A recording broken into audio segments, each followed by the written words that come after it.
नमस्कार आप सभी को। मैं भरत सिंह गुर्जर, फुटबॉल कोच। जो टेस्ट सीरीज़ हम लोगों ने शारीरिक शिक्षा, यूजीसी नेट, साथ ही मैं कहूँ KVS, NVS, Rajasthan physical teacher, Delhi physical teacher, सभी के अंदर काम आने वाले एग्ज़ाम्स के लिए हम लोगों ने चला रखी है, उसके प्रश्न पत्र संख्या 60 का हल आज आप लोगों के बीच में लेकर उपस्थित हुए हैं। आज के प्रश्न पत्र को मैं कठिनतम प्रश्न पत्रों में से एक रखूंगा, क्योंकि ऐसे प्रश्न पत्र के अंदर आपको बहुत ज़्यादा सोच समझकर उत्तर देना होता है। आज के जैसे प्रश्न पत्रों के अंदर एक से ज़्यादा ऑप्शन भी सही हो सकते हैं, तो जहां एक से ज़्यादा ऑप्शन सही होते हैं वहां सर्वाधिक सही ऑप्शन को ढूंढना बहुत ही चैलेंजेबल टास्क हो जाता है। लेकिन हम प्रयास करेंगे कि आज इसे बहुत ही आसानी से सरल करने का कार्य करें। तो देखिए, प्रश्न संख्या 1, फुटबॉल में गोलकीपर द्वारा एरियल किक में बॉल की दूरी किस पर निर्भर करती है? तो जैसा कि पहले भी हम लोग करते आए हैं, सबसे पहले आप इस प्रश्न के हिस्से कीजिए। हमें उत्तरों के ऊपर गौर करने से ऊपर सबसे पहले इस प्रश्न के हिस्से करना है। फुटबॉल में गेम कौन सा लिया है? फुटबॉल। तो हमें नेचुरल सी बात है, इसका मतलब हमें शरीर के लोअर एक्सट्रीमिटीज के ऊपर, निचले उपांगों के ऊपर फोकस करना होगा, क्योंकि फुटबॉल खेल में निचले उपांगों के द्वारा ज़्यादा कार्य किया जाता है। गोलकीपर द्वारा, तो देखिए अब गोलकीपर पोजीशन फुटबॉल में एक ऐसी पोजीशन है जो अन्य खिलाड़ियों के मुकाबले अपने हाथों का यूज कर सकता है। एकमात्र व्यक्ति होता है गोलकीपर जो फुटबॉल के सभी खिलाड़ियों में से हाथों का प्रयोग एक निश्चित एरिया के अंदर कर सकता है। तो दो चीजें क्लियर हो गई, पहला खेल जिसमें लोअर उपांग काम आते हैं, दूसरा गोलकीपर पोजीशन, तीसरा आया है एरियल किक में। देखिए फुटबॉल के जो किक्स हैं उसके अंदर दो किक्स बड़े इंपॉर्टेंट होते हैं, लो ड्राइव और हाई ड्राइव। लो ड्राइव एक निचला डिस्टेंस एक लोअर एरेना के अंदर लगभग चेस्ट हाइट के बेस के ऊपर सफर करता है, जबकि हाई ड्राइव जो होता है वो एक पैराबोला बनाकर जाता है। पैराबोला क्या होता है? पैराबोला किसी भी ऑब्जेक्ट को जब हम लोग 45 डिग्री के एंगल के ऊपर फेंकते हैं तो वह सबसे ज़्यादा डिस्टेंस जो है तय करता है। इसे पैराबोला बनाना कहा जाता है किन्सियोलॉजी की भाषा के अंदर। तो तीन चीज़ें क्लियर हो गई, खेल, पोजीशन और हमारा किन्सियोलॉजी का नियम। यहीं पे हमारी बात क्लियर हो जाएगी। जब हमने किन्सियोलॉजी की बात कर ली है, पैराबोला की बात कर ली है, तो देखिए कह रहा है कि बॉल की दूरी किस पर निर्भर करती है।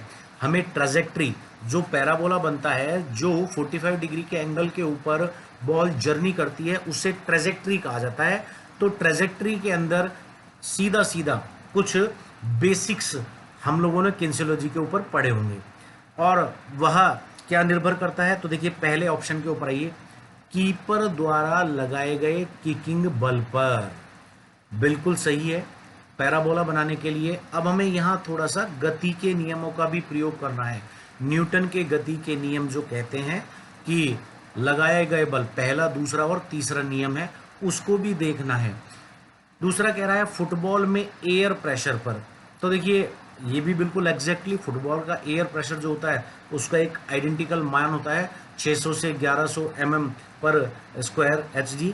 तो एयर प्रेशर अगर कम है तो भी बॉल की गति प्रभावित होती है, और ज़्यादा पर भी। बॉल सहती और कितना दूर किक करनी है के अनुमान पर। बॉल सहती, इसे मास कहा जाता है, मतलब द्रव्यमान कहा जाता है। और सहती के अंदर जब हम बात करते हैं तो देखिए दो चीजें आती है, एक तो आता है भार और एक आता है द्रव्यमान।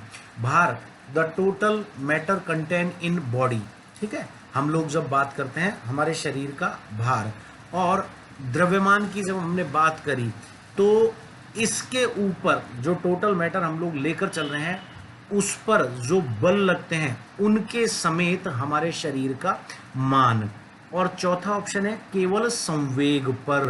तो देखिए संवेग कहा जाता है वेग परिवर्तन की दर, और वेग परिवर्तन की दर आरोपित बल के समानुपाती होती है। तो चारों ऑप्शंस को हमने पढ़ा। तो देखिए फिर से आइए, कीपर द्वारा लगाए गए किकिंग बल पर बिल्कुल ऑप्शन हो सकता है, एयर प्रेशर पर बिल्कुल ऑप्शन हो सकता है, केवल संवेग पर नहीं, ये ऑप्शन बिल्कुल नहीं है, क्योंकि केवल संवेग संवेग की जब बात करेंगे वहां वेग भी आएगा, बल भी आएगा, तो केवल एक फैक्टर नहीं होगा। अब न्यूटन के दूसरे नियम को याद कीजिए आप, किसी भी वस्तु पर किसी भी वस्तु की गति में परिवर्तन लगाए गए बल के कारण होता है, और उसकी गति में जो परिवर्तन होता है वह लगाए गए बल के समानुपाती और उसके भार के व्युत्क्रमानुपाती होती है। इसे ही बॉल संहति का नियम हम लोग कह सकते हैं। द्रव्यमान इसी को कहता है कि हमारे शरीर में कितना भार है और उस पर कितना हमने बल आरोपित किया। तो एक चीज क्लियर हो गई, बॉल संहति। दूसरी बात, अभी हमने जो पढ़ा था ट्रेजेक्ट्री, पैराबोला, सर्वाधिक दूरी वही किक जाएगी जो पैराबोला बनाएगी। इसके लिए कीपर को अपने दिमाग में एक आइडेंटिकली अनुमान लेना होगा कि मेरा खिलाड़ी राइट आउट पर है, लेफ्ट आउट है, या सेंटर फॉरवर्ड खड़ा है, मेरे हाफ में है या ओपोनेंट के हाफ में है। तो जब वह ये अनुमान कर लेगा तो फिर उसके ऊपर वह बॉल संहति और किक की दूरी के अनुमान के आधार पर बॉल संहति, वही बात आ गई है, द्रव्यमान के साथ बल जब आरोपित करेगा। सेकंड नियम भी ये कहता है F = m/a, किसी भी वस्तु में कितना बल लगाना है यह उसके मास और उसमें कितनी गति देनी है, गति मतलब कितनी दूर फेंकना है, पर निर्भर करता है। तो इसका सबसे सटीक जो उत्तर आता है ए ब से में से इसका सटीक आंसर आएगा। प्रश्न संख्या 2, 4 से 6 साल का बच्चा कौन सा खेल ज्यादा खेलना पसंद करता है?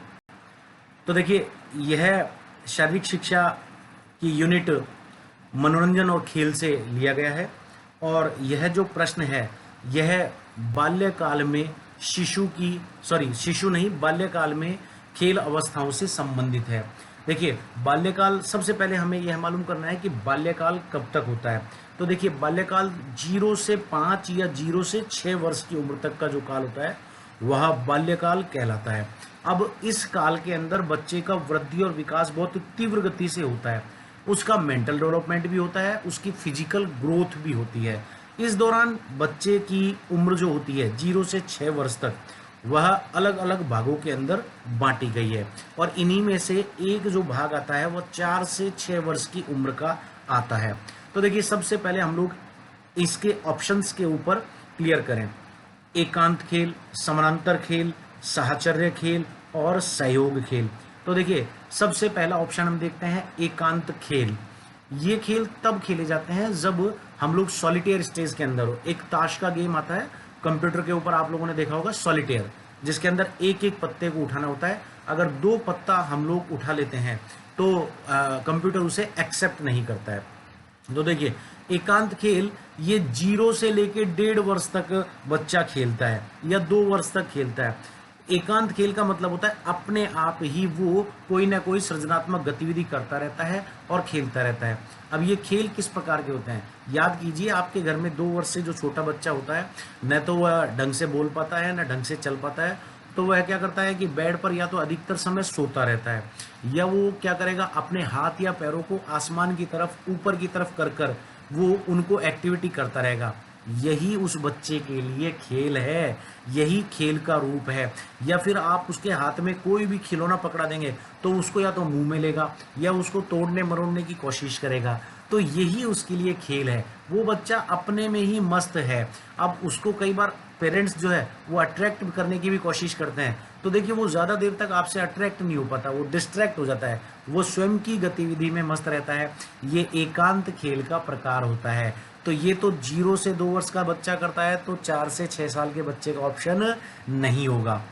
2 से 3 वर्ष की उम्र के अंदर बच्चे के अंदर क्या होता है कि ये समझ आ जाती है कि मेरी माँ कौन है, मेरा पिता कौन है, मेरे समान उम्र का बच्चा कौन है, और वो वही एक्टिविटी करने लगता है।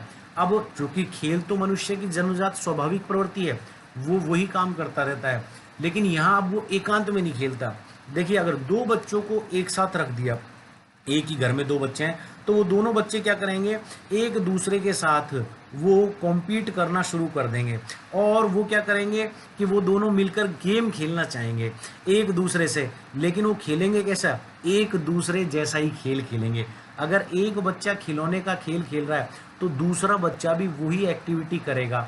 तो या तो वो कोशिश करेगा उस पहले बच्चे से उस खिलौने को लेने की, और अगर वो खिलौना नहीं ले पाएगा तो वो चीख कर, थोड़ा सा चिल्लाकर या रोकर अपने पेरेंट्स को अट्रैक्ट करेगा कि मुझे भी ऐसा ही इक्विपमेंट ला कर दो, मुझे भी ऐसा खिलौना ला कर दो, क्योंकि मुझे इसके जैसा ही खेल खेलना है। इसके जैसा मतलब इसके समान ही खेल खेलना है, लेकिन मुझे अलग खेलना है। तो समान खेलना है, अलग खेलना है, अलग मतलब अंतर, तो समानांतर खेल। 2 से 3 वर्ष की उम्र में जो खेल खेला गया उसे क्या कहा, समानांतर खेल। तो ये भी 4 से 6 वर्ष में नहीं आया। अब 3 वर्ष के बाद बच्चा क्या होता है, 4.5 वर्ष की उम्र में उसका लगभग मेंटल ग्रोथ जो होती है वो काफ़ी समझदार हो जाती है। वह आइडेंटिफाई करने लग जाता है, चलने भी लग जाता है, दौड़ने भी लग जाता है, बोलने भी लग जाता है, और बच्चों के समूह को वो समझने भी लग जाता है। अब वो क्या करता है कि इस एज के अंदर बच्चे के अंदर जो बड़े मोटर एक्शंस होते हैं जिन्हें गामक कौशल कहा जाता है, होप करना, जंप करना, स्किपिंग करना, ठीक है, राइडिंग करना, पिता की पीठ के ऊपर चलना, तो ये सारे खेलों शुरू कर देता है। अब वो क्या करता है कि इस दौरान बच्चा चाहता है कि सबसे ज़्यादा अट्रैक्शन सभी का मेरे ऊपर ही रहे। मतलब वो क्या करता है, वह समूह में भी खेलना चाहता है, अपने जैसे 3-4 बच्चों के बीच में भी खेलना चाहता है, लेकिन वो कहता है कि सारा फोकस मेरे ऊपर हो।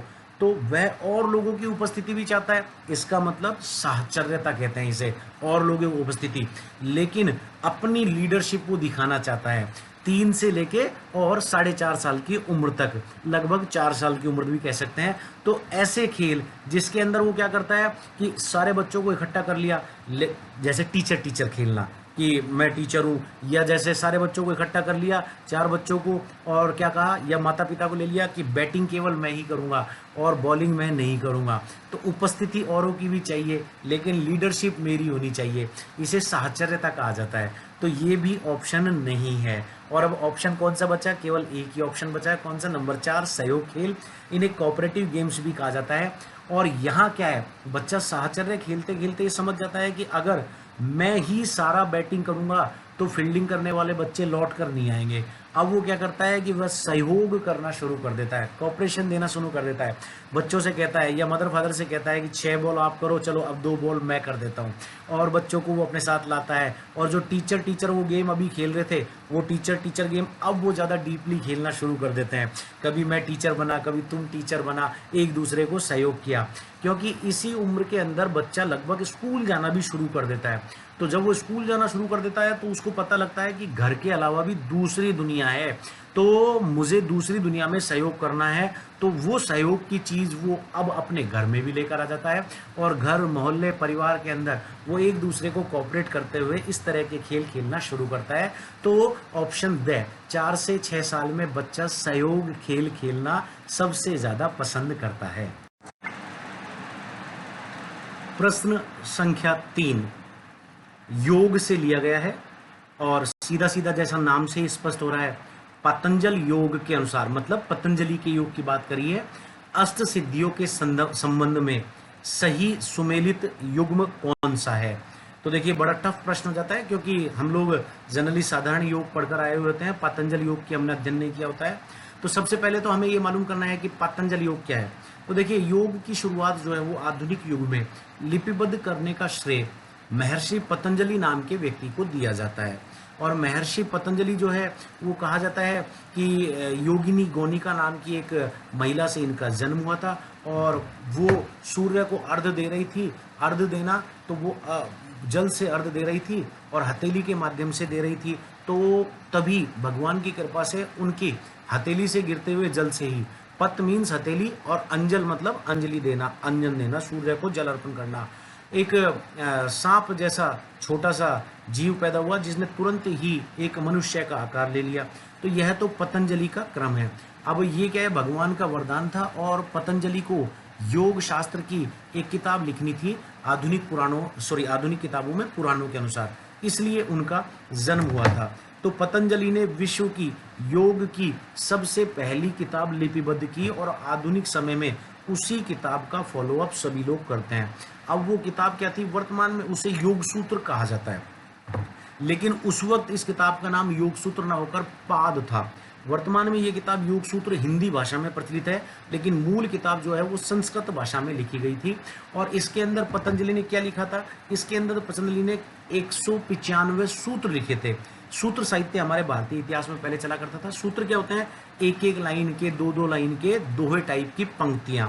अब इसने इस किताब के 4 हिस्से बांटे और 4 हिस्सों को इन्होंने साधन पाद, समाधि पाद, कैवल्य पाद और विभूति पाद के अंदर इन्होंने वर्गीकृत किया।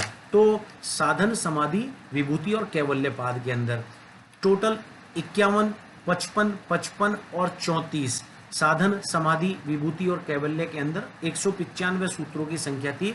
इन्हीं से संपूर्ण योग का पूरा वर्णन मिलता है। महर्षि पतंजलि का योग ही अष्टांग योग कहलाता है। यम, नियम, आसन, प्राणायाम, प्रत्याहार, धारणा, ध्यान, समाधि, ये सब वर्णन उस किताब के अंदर है। अब इस किताब के अंदर जो तीसरा इसका भाग है वह विभूति पाद कहलाता है और इसके अंदर कुल 55 सूत्र हैं। अब इन 55 सूत्रों में से 46वें सूत्र को महर्षि पतंजलि ने शरीर के धन के रूप में वर्णन किया है और ये कहा है कि शरीर का धन जो है वो काय संपत्ति है, मतलब काया ही हमारी संपत्ति है। और यहाँ पर उन्होंने 46वें सूत्र में ये कहा है कि 8 अलौकिक शक्तियाँ होती है हमारे शरीर की, जो अष्ट सिद्धियां कहलाती है देवताओं के अनुसार, और ये अष्ट सिद्धियों का निवास हमारे शरीर के अंदर ही होता है। अब ये अष्ट सिद्धियां कौन सी होती हैं? क्योंकि इस प्रश्न में इन्होंने इसका सही सुमेलित युग्म पूछा है, तो पहले हमें अष्ट सिद्धियों के बारे में मालूमात कर लेना है। अणिमा, महिमा, लघिमा, गरिमा, प्राप्ति, प्राकाम्य, वशित्व और इष्यतु, इनको आपको याद कर लेना है। अनिमा, महिमा, गरिमा, लघिमा, प्राप्ति, प्राकाम्य, वशित्व और इष्यतु। तो ये आपने देखा कि इस तरह से प्राप्ति, प्राकाम्य, वशित्व, ये हमारी जो है 5वीं, 6ठी और 7वीं अष्ट सिद्धियों में से सिद्धियां हैं। तो ये जब अष्ट सिद्धियों में से ये सिद्धि आ गई तो इसका सही उत्तर कौन सा हुआ? 1, 2 और 3। तो सही उत्तर आ गया ब। अब बात कर लेते हैं देवदत्त और धनंजय, ये क्या होते हैं? ये भी देखिए, महर्षि पतंजलि ने हमारे शरीर में 5 प्राण की बात करी थी और 5 उप प्राण की बात करी थी। 5 प्राण कौन से थे? प्राण, उदान, समान, व्यान और अपान। इन्हीं से संबंध शरीर में ऑक्सीजन के जो केंद्र होते हैं, जिन्हें चक्र भी कहा जाता है, ये 5 उप प्राण हुआ करते थे। देवदत्त, धनंजय, कूर्म, कुंजल। तो इस तरह से ये देवदत्त और धनंजय जो हैं ये 5 उप प्राण से हैं, इनका अष्ट सिद्धियों से कोई संबंध नहीं है। तो सही उत्तर हुआ 1, 2, 3 प्राप्ति, प्राकाम्य, वशित्व। और ये कौन सी अष्ट सिद्धियां हैं? 5वीं, 6ठी और 7वीं। विभूति पाद के 46वें सूत्र में इनका वर्णन किया गया है। पाद महर्षि पतंजलि की किताब का नाम था। प्रश्न नंबर 4, ये नेट के प्रश्न पत्र का सबसे कठिनतम प्रश्न होते हैं, जिन्हें तार्किक योग्यता के प्रश्न कहा जाते हैं, अवधारणा पर आधारित होते हैं और ये हमारे माइंड का कंसेप्चुअल लेवल जो है उसका ज्ञान करते हैं और इसमें सबसे ज़्यादा गलतियों की संभावनाएं होती हैं। तो देखिए, इसको सॉल्व करने का सबसे इजी तरीका क्या है? सबसे पहले हमें दोनों कथन पढ़ने हैं। एक ऊपर वाला अभिकथन होता है। अभिकथन, देखिए, कथन तो होता है किसी के द्वारा कहा गया। अभिकथन, जब किसी कथन को हम किसी के संप्रेक्ष में, किसी के रिलेशन में जोड़े तो वो अभिकथन कहलाता है। अब दूसरा होता है तर्क। तर्क का मतलब होता है जब हम उस अभिकथन के ऊपर बात करते हैं तो कोई तो पॉजिटिव तर्क होता है, कोई नेगेटिव तर्क होता है। मतलब किसी तर्क में तो सकारात्मक कारण होते हैं और किसी तर्क में नकारात्मक कारण होता है। कोई सउद्देश्य तर्क होता है, कोई निरुद्देश्य तर्क होता है। तो पहली बात तो सबसे पहले ऐसे प्रश्नों में हमें ये देखना है कि क्या वास्तव में अभिकथन जो कहा गया है, ये जो कहा गया है वो वास्तव में है या नहीं है। तो अगर हमको ये पता लग गया कि नहीं ये सही है तो आधा प्रश्न आपका सॉल्व हो गया। नहीं तो क्या होता है कि इसमें ऑप्शन 4 जो होता है वो भी देखिएगा। ऑप्शन 4 में यही कहता है कि ए गलत है। सबसे पहले हमें अभिकथन को देखना है। तो जब आपने अभिकथन को देखा, हाँ ये सही है, इसका मतलब ऑप्शन 4 तो इसका उत्तर हो ही नहीं सकता। तो अब आपके पास बचे कौन से? 3 उत्तर। अब आपने देखा कि तर्क, पहले आपने अभिकथन पढ़ लिया, ये सही है, ऑप्शन 4 कट गया। अब आपने देखा तर्क, और तर्क को जब देखा तो तर्क में भी आपको सार्थकता लगी कि हाँ यार, ये तर्क बिल्कुल सही है और ऐसा हो सकता है, मतलब तर्क गलत नहीं हो सकता, तो आपने फिर ऑप्शन 3 को भी काट दिया, क्योंकि आपका अभिकथन भी सही है और आपका तर्क भी सही है। ऑप्शन 3 और 4 ऐसे प्रश्नों में इसी का आता है कि या तो ए गलत है या आर गलत है। जब आपने दोनों चीज़ें पढ़ ली तो ये दोनों ऑप्शन आपके कट गए। अब ये प्रश्न आपके लिए बड़ा आसान हो गया। अब आपको क्या करना है, प्रश्न के ऊपर केवल ए और बे जो इसका ऑप्शन है उसी पे फोकस करना है। और ए और बे क्या करता है कि ए और बे ये कहता है कि अभिकथन भी सही है और तर्क भी सही है। अब क्या अभिकथन का तर्क जो है आर जो है वो इस आपने जो ए कहा है कथन है उसकी व्याख्या करता है? इसको समझने के लिए हमें माइंड का प्रयोग करना है। देखो कैसे समझना है, मैं आपको डे बाय डे बताता चलूंगा। पहले इस प्रश्न को पढ़िए। खेलों का मूलभूत कौशल बालक को आना चाहिए, बिल्कुल सही है। अगर मैं हॉकी खेलने जा रहा हूं तो मुझे हॉकी की स्टिक को पकड़ना पहले आना चाहिए। अगर मैं फुटबॉल खेलने जा रहा हूं तो मुझे फुटबॉल में किक करना हल्का सा आना चाहिए। अगर मैं क्रिकेट खेलने जा रहा हूं तो मुझे बॉलिंग या बैट की थोड़ी समझ जो है वो होनी चाहिए। तो ये उस खेल के मूलभूत कौशल कहलाते हैं, ये स्किल्स कहलाती है। हॉकी में हॉकी को ड्रिबल करने के लिए किस तरह से हाथ चलाना है, फुटबॉल में पैर कैसे चलाना है, हैंडबॉल में बॉल को उठाकर थ्रो कैसे करनी है, बास्केट को किस तरह से पिक करना है, तो ये बच्चे को आना चाहिए। इसका मतलब ए सही है। आधी लड़ाई हमारी खत्म हो गई, क्योंकि ऑप्शन ए और बे पर ही हमें ध्यान देना है। मैंने आपको इसको सॉल्व करने का तरीका सिखा दिया। से और दे तो हमने अभी गलत सिद्ध कर दिए थे। अब देखिए, अब हमें केवल आर पर फोकस करना है कि क्या आर जो है, जो तर्क है वो ए से रिलेवेंट है, वो ए जो कह रहा है उसकी व्याख्या करता है या नहीं करता। ये थोड़ा सा जटिल काम होता है। तो देखिए, अभी हमने कहा ए तो सही है, खेलों का मूलभूत कौशल बालक को आना चाहिए। दूसरा ये कह रहा है आर, मूलभूत कौशल ही खेल दक्षता की पहचान है। मूलभूत कौशल ही खेल दक्षता। तो देखिए, आज सबसे पहले आप याद कीजिए, रोनाल्डो का नाम क्यों फेमस है? क्योंकि वो फुटबॉल में दक्ष है। तेंदुलकर का नाम क्यों फेमस है? क्योंकि वो क्रिकेट में दक्ष है। मेजर ध्यानचंद का नाम किस लिए फेमस है? क्योंकि वो हॉकी में दक्ष है। अब वो इसलिए दक्ष है क्योंकि मेजर ध्यानचंद को ड्रिबलिंग का बादशाह कहा जाता था। तेंदुलकर को बैट को किसी भी दिशा में घुमाकर कोई ऐसा शॉट नहीं था जो किताब में ना लिखा हो, वो उन्हें मारना नहीं आता था। और रोनाल्डो को उनकी ड्रिबलिंग बॉल के साथ बॉल को कैरी करना, कैरी फॉरवर्ड करके ले जाना, ड्रिबल करके ले जाना, इसका मतलब उनकी जो बेसिक स्किल्स थी वो जब ट्रेंड थे उसी में, वो परफेक्ट थे, तो ही वो दक्ष खिलाड़ी कहलाए। इसका मतलब ए भी सही है कि हाँ, बच्चे को खेल का मूलभूत कौशल आना चाहिए, बिल्कुल आना चाहिए। और आर जो अभी हमने व्याख्या करी कि मूलभूत कौशल ही क्रिकेट में तेंदुलकर, रोनाल्डो फुटबॉल में, मेजर ध्यानचंद हॉकी में, वो अपने अपने काम में दक्ष थे, तो ही तो वो अपने फील्ड के स्टार कहलाए। तो दोनों सही हैं, और दोनों सही है इसका मतलब ए और आर दोनों सही है, और आर ए की सही व्याख्या करता है। इसका ऑप्शन आया ए। अगला प्रश्न फिर योग से संबंधित है और थोड़ा सा टफ है, क्योंकि ये सामान्य योग से जटिल, थोड़ा सा ऊपर स्तर का पेपर है। तो कह रहा है कि योग में देव देह प्राप्ति का साधन बताया है। तो हमें सबसे पहले तो यह मालूम कर लेना है कि योग में देव देह कैसी होती है। देव देह देवताओं जैसी देह। अब देवता जैसी देह कैसी होती है? जो कभी मरे ना, जो अमिट हो, जो सुंदर हो, जिसके बाहरी और इंटरनल दोनों उपांग और ऑर्गन्स जो हैं वो आकर्षक हो, बाहरी और अंदर। तो देखिए, अब यहाँ से ये प्रश्न सॉल्व हो सकता है कि देव देह देवताओं जैसी हो, अमिट हो, अमर हो, जिसकी बाहरी और आंतरिक दोनों इंटरनल और एक्सटर्नल ऑर्गन्स के अंदर वर्किंग कैपेसिटी हो, सुंदरता हो, तो ये सारी चीज़ है। अब ये कैसे होगा? तो देखिए, ये चारों ऑप्शन अपने आप में बड़ा ही कंफ्यूजिंग आपको पैदा करने वाले हैं। तो देखिए, सबसे पहला ऑप्शन समाधि। समाधि ये कहा गया है कि योग की अंतिम सीढ़ी या अंतिम अवस्था, साधक का अंतिम उद्देश्य समाधि कहलाता है। एक जैसी अवस्था में हजारों वर्षों तक रहना। तो ऐसा तो देव देह नहीं होती है, क्योंकि देवता तो जो है वो सुंदरता के लिए, वो देवलोक में कार्य करने के लिए जाने जाते थे। समाधि अवस्था में तो भगवान शिव वो ही रहते थे। देव देह समाधि प्राप्ति का साधन नहीं है। ऑप्शन से पर आइए, महाबंध को तीन बंद होते हैं, जालंधर, उड्डयन और मूल बंद। ये तीनों बंद जो व्यक्ति एक साथ लगा लेता है तो उसे महायोगी कहा जाता है, मतलब उसके जैसा योग कोई जानता ही नहीं है। तो महाबंद किसको प्राप्त करने का साधन हो गया? महायोग बनने का या महायोगी बनने का। उसका भी देव देह से कोई रिलेशन नहीं है। शुद्धिकरण क्रियाएं, हमारे योग के अंदर 6 शुद्धिकरण की क्रियाएं आती हैं, बस्ती, धोती, नेति, त्राटक, कपालभाति, ठीक है, और एक एनिमा जिसे गुदा से निकालना कहा जाता है पानी को। तो ये 6 शुद्धिकरण क्रियाएं ये योग के अंदर सामान्य मनुष्य को करना अनिवार्य बताया गया है कि वो इन 6 शुद्धि क्रियाओं को जो है वो प्रत्येक दिन या हफ्ते में 2 बार कम से कम करे। तो ये सीधा सीधा देवताओं के लिए ना कहकर किसको कहा गया है? मनुष्य के लिए कहा गया है।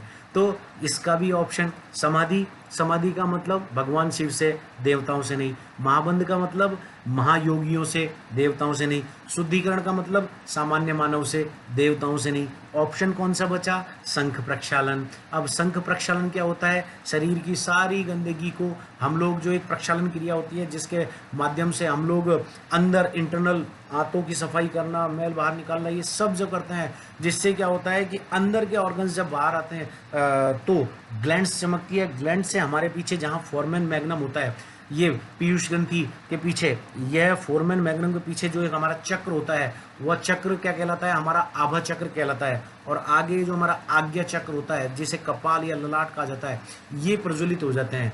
तो ये देवताओं के ही प्रज्वलित बताए गए हैं। हिंदू धर्म के अनुसार योग पूर्णतः हिंदू धर्म पर आधारित है। ये कहा गया है कि देवताओं के फोरहेड पर, मतलब कपाल पर, और उनके पीछे चक्र होते हैं। ये आगे से आपको एक आभा, एक आपके ज्योति देते हैं, और पीछे से फोरमेन मैग्नम से उनके अंदर की इंटरनल चमक जो दिखाई देती है। तो हमारे देवताओं के पीछे सदैव आप देख लीजिएगा, सभी देवताओं के पीछे एक चक्र बना रहता है, और आगे उनका कपाट जो है, ललाट जो है, वो तेजस्वी ददीप्यमान रहता है। तो ये शंख प्रक्षालन की क्रिया जो है वो देवदेह प्राप्ति का साधन बताई गई है। मतलब इसका उत्तर है ऑप्शन ब। खेल अवार्ड से संबंधित प्रश्न है। दिखने में बड़ा सीधा है लेकिन हर किसी को नहीं आता, क्योंकि इसके अंदर संख्यात्मक आंकड़ा पूछ लिया गया है। तो देखिए, बड़ा सीधा प्रश्न है। सभी को पता है कि अर्जुन पुरस्कार जो होता है वो खिलाड़ियों को दिया जाता है। खेल के क्षेत्र का जो पुरस्कार होता है, राजीव गांधी सर्वोच्च खेल पुरस्कार होता है, अर्जुन पुरस्कार दूसरे नंबर पर माना जाता है। लेकिन जब शुरू करने की बात आई थी तो सबसे पहले खिलाड़ियों के लिए जो पुरस्कार शुरू हुआ था वह राजीव गांधी से पहले अर्जुन पुरस्कार शुरू हुआ था। वैसे 6 खेल पुरस्कार होते हैं, उनमें से सबसे पहले मौलाना अबुल कलाम आज़ाद ट्रॉफी जो है 1956 से देना शुरू हो गई थी, लेकिन ये विश्वविद्यालयों के लिए दी जाने वाली ट्रॉफी थी। इसमें खिलाड़ी से कोई रिलेशन नहीं था, ये पूरी टीम को दी जाती थी। और टीम में भी किसको? उस यूनिवर्सिटी को जिसकी सारी टीमें इंडिया लेवल पर बेस्ट करती हो। तो ये अर्जुन पुरस्कार जो है वो खिलाड़ियों के संदर्भ में 1961 से शुरू किया गया। और ये कब शुरू किया गया? 1960 के रोम ओलंपिक के बाद। 1960 का रोम ओलंपिक भारत के लिए बड़ा ही खराब ओलंपिक रहा था। कारण 2 रहे। पहला तो इससे पहले तक भारत कभी भी हॉकी का फाइनल जो है हारा नहीं था, हमेशा गोल्ड मेडल लेकर आया था। इस ओलंपिक के अंदर 1960 में भारत जो है वो हॉकी का फाइनल मैच हार गया, और हारा भी किससे? पाकिस्तान से। ये एक बहुत बड़ा रीजन रहा। दूसरा, पूरा विश्व एक एथलीट के ऊपर ध्यान लगाए हुए था, मिल्खा सिंह, जो उस समय की 400 मीटर दौड़ का वर्ल्ड रिकॉर्ड होल्डर था। और सब लोग ये मान रहे थे कि 1960 रोम ओलंपिक में मिल्खा सिंह भारत को पहली बार इंडिविजुअल स्पर्धा का गोल्ड मेडल दिलाएगा। इससे पहले इंडिविजुअल मेडल 1952 में आ चुका था कुश्ती में, लेकिन गोल्ड नहीं आया था। तो दोनों ही मोर्चे पर, दोनों, हॉकी की टीम भी फेल हो गई और मिल्खा सिंह भी फेल हो गए। पूरे भारत में हाहाकार मच गया। रिसर्च किए गए, शोध किए गए, कमेटियां बनाई गई, और जब कमेटियां बनाई गई तो कमेटीज ने ये रिजल्ट निकाला कि हमारे यहाँ पर खिलाड़ियों को प्रोत्साहन नहीं दिया जाता, उनके लिए कोई स्पोर्ट्स अवार्ड जैसी कोई चीज़ नहीं है जिससे मोटिवेट हो। तो आपको ऐसा करना चाहिए कि पहली बार खिलाड़ियों के लिए कोई अवार्ड पॉलिसी शुरू करनी चाहिए। और इस तरह से 1961 में पहली बार विभिन्न खेलों के विभिन्न खिलाड़ियों को अलग अलग खेलों में अर्जुन पुरस्कार से सम्मानित किया गया और 1961 में पहली बार ये ऑप्शन द 20 खिलाड़ियों को अलग अलग खेलों में अर्जुन पुरस्कार से सम्मानित किया गया। खेल मनोविज्ञान की यूनिट का प्रश्न है। बहुत टफ यूनिट मानी जाती है क्योंकि इसके शाब्दिक अर्थों को समझकर उनकी व्याख्या करना बड़ा ही जटिल काम होता है। तो देखिए प्रश्न कह रहा है खेल मनोविज्ञान में सेंसेशन प्लस मीनिंग का अभिप्राय किस क्षमता को कहा गया है, और ऑप्शन में दिया है अटेंशन, कंसंट्रेशन, परसेप्शन और मेमोरी।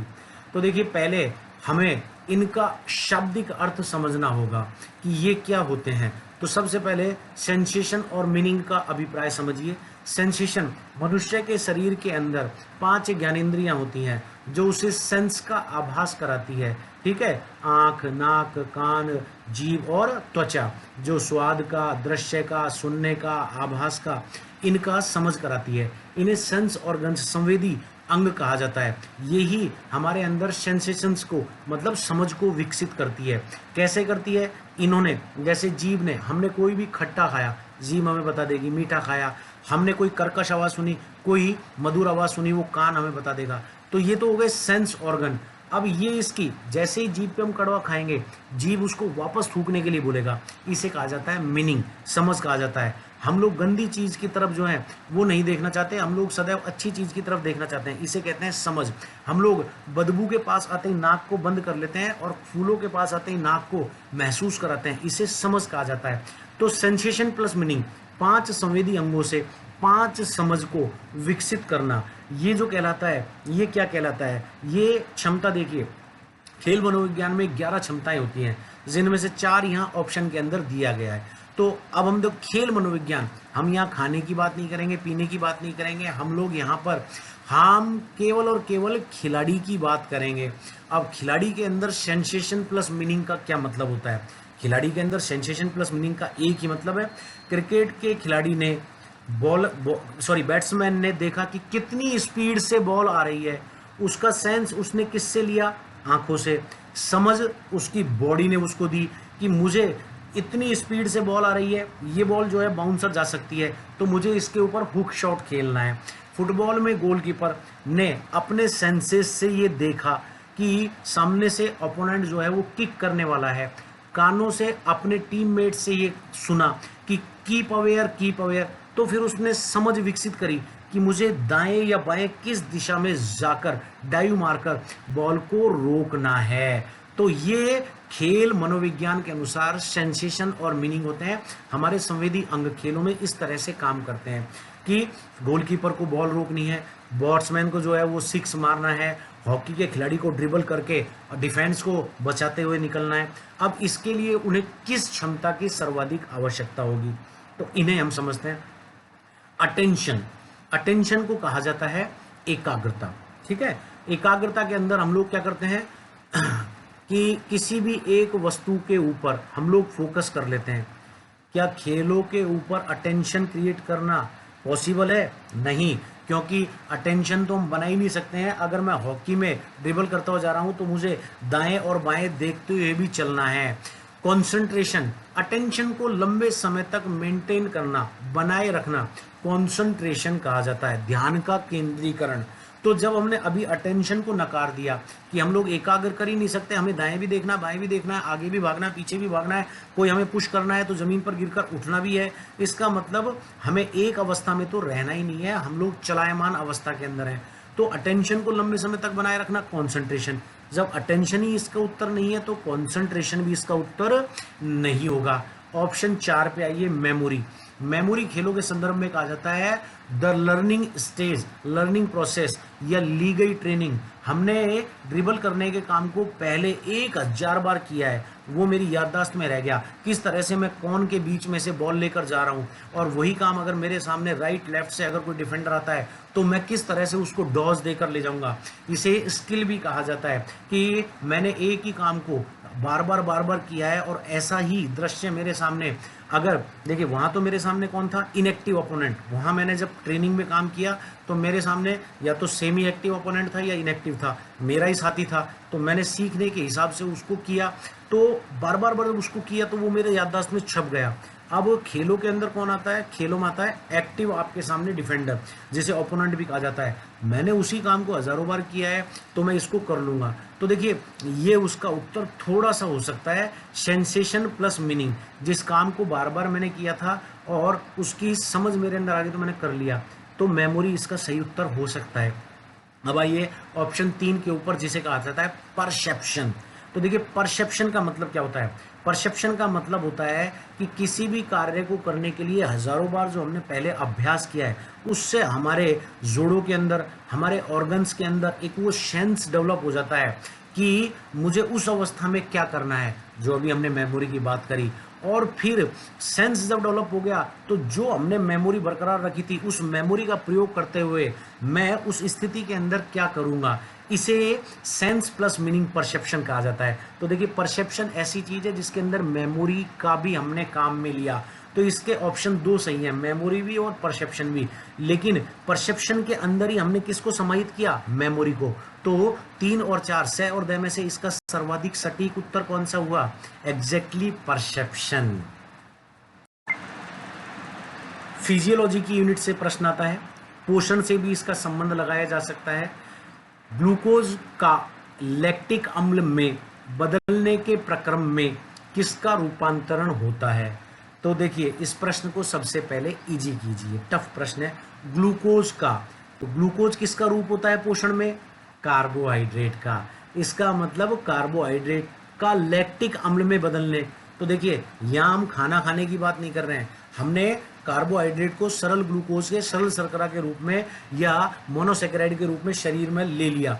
अब ये कह रहा है लैक्टिक अम्ल में बदलने के प्रक्रम में, इसके ऊपर आप फोकस कीजिए। लैक्टिक अम्ल में बदलने का प्रक्रम क्या है? तो देखिए पाचन में, श्वसन में कहीं लैक्टिक अम्ल नहीं बन रहा। लैक्टिक अम्ल तब बनता है जब हम लोग खेल गतिविधि या कोई सामान्य गतिविधि करते हैं जो शारीरिक होती है, और शारीरिक गतिविधि करने के दौरान हमारे शरीर के अंदर थकान के लक्षण पैदा होते हैं। तो जब थकान के लक्षण पैदा होते हैं तो आर्टरीज के अंदर, धमनियों के अंदर एक अम्ल जमना शुरू हो जाता है जिसे लैक्टिक अम्ल कहा जाता है। तो सीधी सी बात है कि पहले हमने प्रश्न का उत्तर समझ लिया कि ग्लूकोज का लैक्टिक अम्ल में बदलना, इसका मतलब ग्लूकोज का लैक्टिक अम्ल में बदलना, हम लोग पाचन, श्वसन कुछ नहीं कर रहे हैं, यहाँ हम लोग वर्क कर रहे हैं। तो वर्क करने के लिए हम लोगों को वर्क करने के दौरान, कार्य करने के दौरान हमें क्या करना है? तो देखिए सबसे पहले आइए इसके सबसे गलत उत्तर के ऊपर, ये कह रहा है ग्लाइकोजन संग्रह। तो देखिए ग्लाइकोजन संग्रह कब होता है? ग्लाइकोजन संग्रह तब होता है जब हम लोग बाहर से इनटेक करते हैं, खाना खाते हैं, और खाना खाते हैं तो शरीर के अंदर जितनी आवश्यकता होती है उतना तो रक्त उस खाने में से ग्लूकोज के रूप में अपने अंदर अवशोषित कर लेता है कार्बोहाइड्रेट को। बाकी जो होता है बचा हुआ वो यकृत के अंदर ग्लाइकोजन के रूप में संग्रह हो जाता है और जरूरत पड़ने पर वो दिया जाता रहता है। तो यह तो हो गया पाचन का प्रक्रम। अभी हमने प्रश्न की थीम समझी, हम लोग पाचन श्वसन की तो बात ही नहीं कर रहे हैं, हम लोग काम करने की बात कर रहे हैं। इसका मतलब ग्लाइकोजन संग्रह इसका उत्तर नहीं हो सकता। अब देखिए इसके दूसरे गलत उत्तर के ऊपर आइए। जब ग्लाइकोजन संग्रह की बात करी तो हमने ग्लाइकोजन संग्रह किससे किया? ग्लाइकोजन जब हमने कार्बोहाइड्रेट खाया तो ही तो ग्लाइकोजन संग्रह हुआ। तो अभी हमने जब बात करी है कि हम लोग ग्लाइकोजन संग्रह के अंदर, हम लोग पाचन की बात ही नहीं कर रहे, खाने की बात ही नहीं कर रहे, हम लोग तो यहाँ किए हुए कार्य की बात कर रहे हैं। इसका मतलब कार्बोहाइड्रेट भी इसका उत्तर नहीं होगा। अब 2 उत्तर बते, एटीपी अणु और पायरुविक अम्ल। सभी लोग जानते हैं कि कार्य करने के दौरान माइटोकॉन्ड्रिया के अंदर जो ऊर्जा इकट्ठी होती है वह एटीपी अणु के रूप में होती है। एटीपी अणु क्या होता है? Adenosine triphosphate. एडिशन का मतलब चिपकने वाला, ट्राई का मतलब 3, फॉस्फेट का मतलब जो हमने फास्फोरस या जो हमने कार्बोहाइड्रेट खाया है, तो इसके रूप में इकट्ठा रहता है। जब हम लोगों को ऊर्जा देनी है या हमको कार्य करना है, कार्य करने के लिए शरीर से तो ऊर्जा मिलती है माइटोकॉन्ड्रिया से, तो एटीपी अणु ही ऊर्जा देता है। कैसे? एटीपी अणु ग्लाइकोलाइसिस क्रेब्स चक्र इस प्रक्रम के अंदर प्रवेश करता है और प्रवेश कर कर एटीपी अणु टूटता है और एक अणु इन 3 में से अलग हो जाता है, ट्राई में से एक अणु अलग हो जाता है और ये रह जाते हैं डाई, एडीपी, एडिनोसिन डाइफॉस्फेट। और एक अणु जो टूटता है वो अलग अलग चक्र के अंदर अलग अलग ऊर्जा देता है। क्रेब्स चक्र, ग्लाइकोलाइसिस चक्र कहीं 38 अणु ऊर्जा देता है, कहीं 104 अणु ऊर्जा देता है। तो इसका मतलब ग्लूकोज का लैक्टिक अम्ल में बदलना, एटीपी अणु का कहीं ना कहीं प्रयोग इसमें आ रहा है। तो ये उत्तर भी सही हो सकता है, लेकिन जो सबसे सटीक उत्तर है उसके ऊपर आप आइए।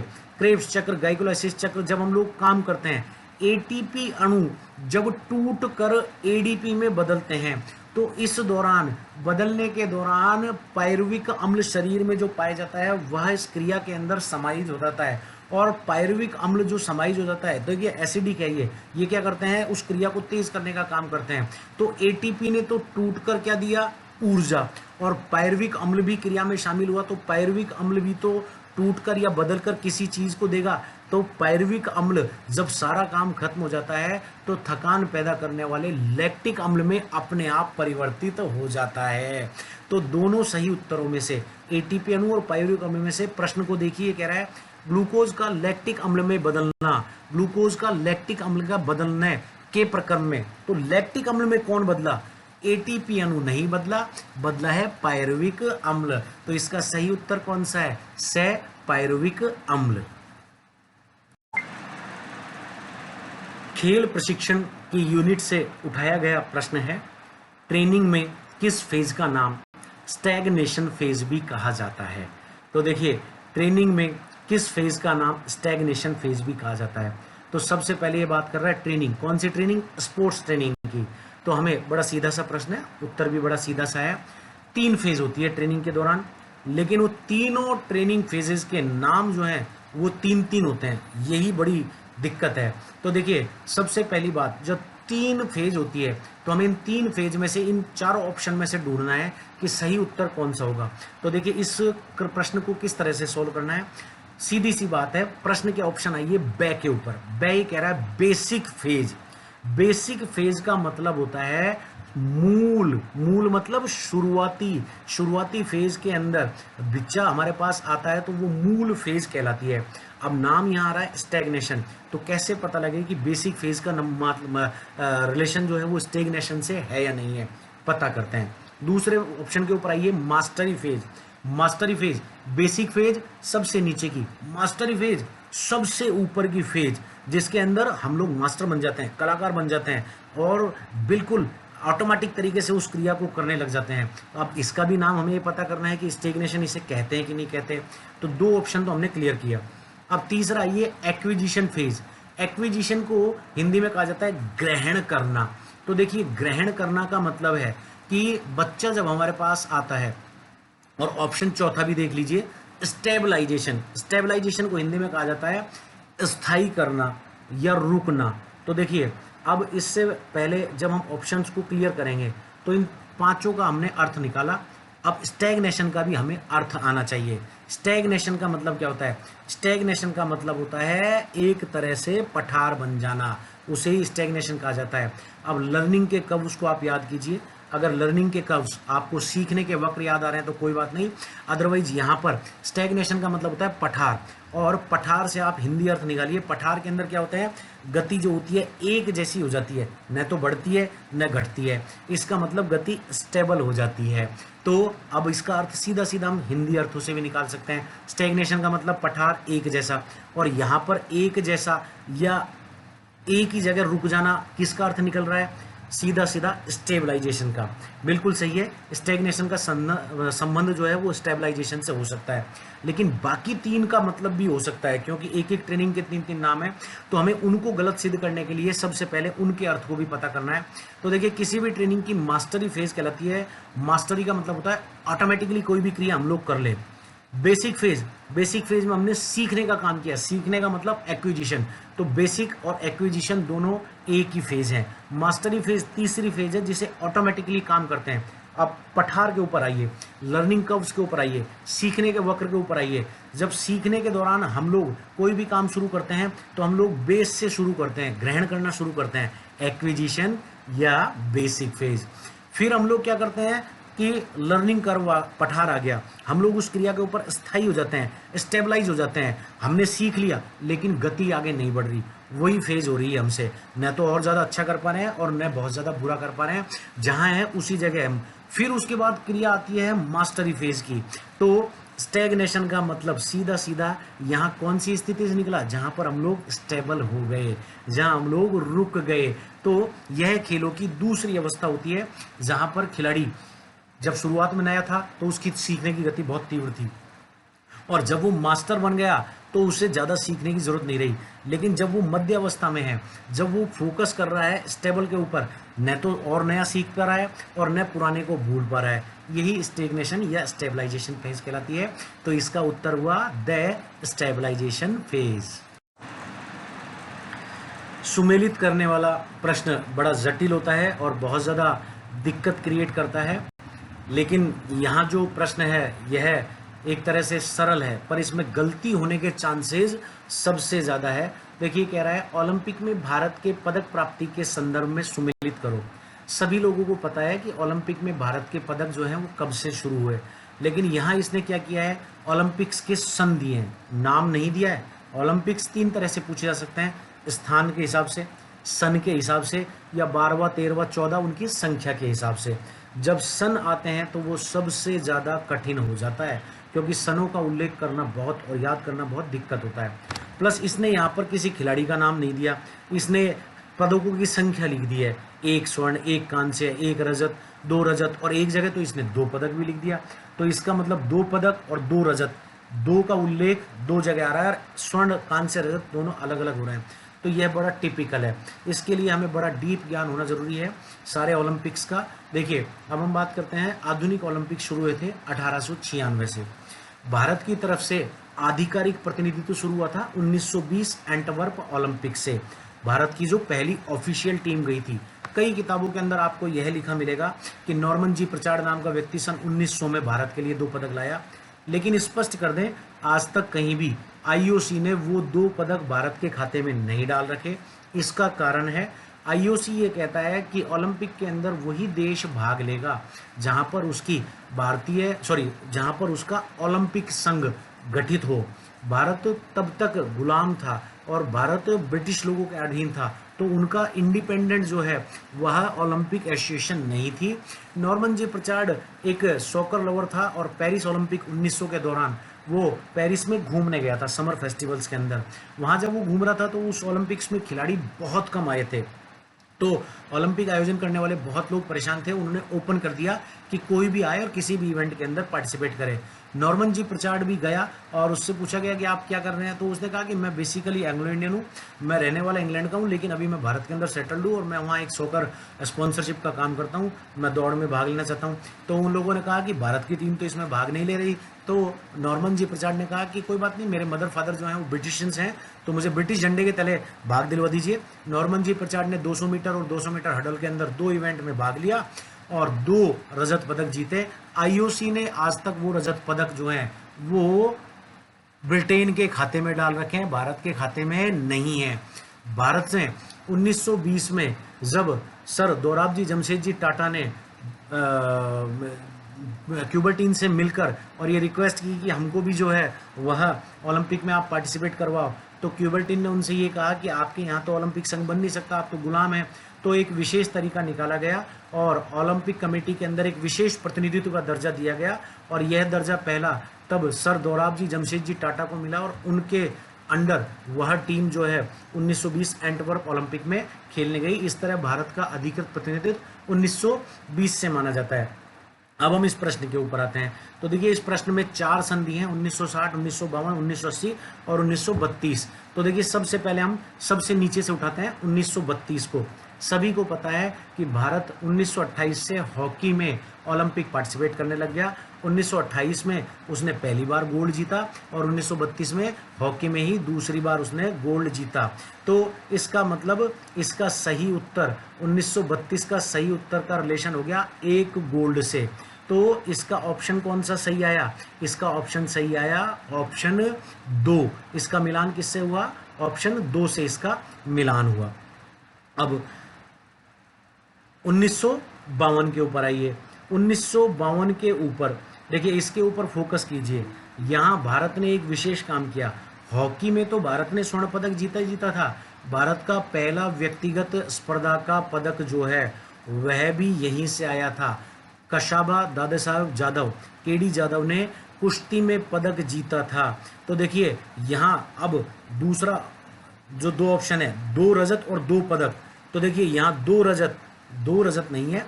केडी जादव ने 1 मेडल जीता था, वहाँ मेडल था कांस्य, और हॉकी में जो पदक जीता गया था वह था स्वर्ण। तो इसका सही उत्तर क्या हुआ? 2 पदक।